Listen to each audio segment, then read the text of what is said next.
Hello guys, pag-usapan lang natin si Daniel Padilla at si Carmela Ford. Ayon kasi sa bali-balita, lagot na. Daniel Padilla, 2 taon nililigawan ni Carmela Ford, ang kanyang bunsong kapatid.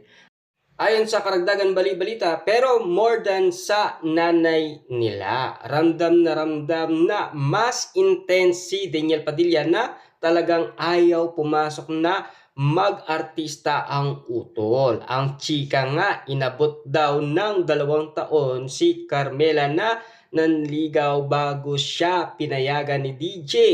Wala lang din daw magawa ang aktor dahil nag-18 na ito. Ay nako, sabi agad ni Daniel. Well, ginusto niya yan. I just gave her some advice that showbiz is not easy.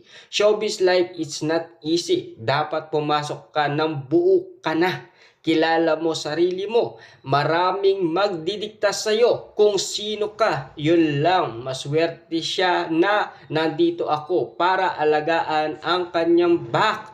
Marami pa pong dapat na patunayan ang kapatid ko, but I'm very proud of her. Nandyan na siya, magsisimula na siya, and I'm really happy that she very passionate.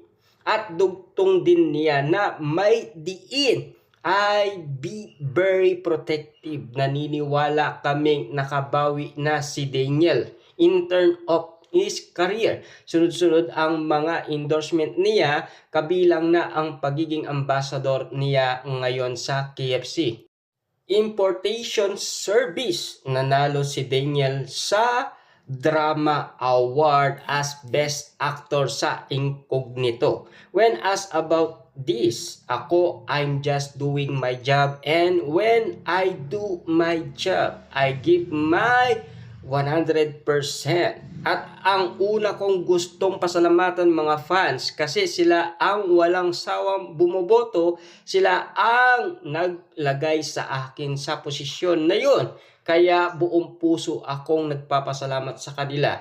Mag-ahanda na rin si Daniel sa gagawin niyang pelikula, pero magkakaroon muna siya ng series of show sa US. Yan kasi ang mga papag-usapan.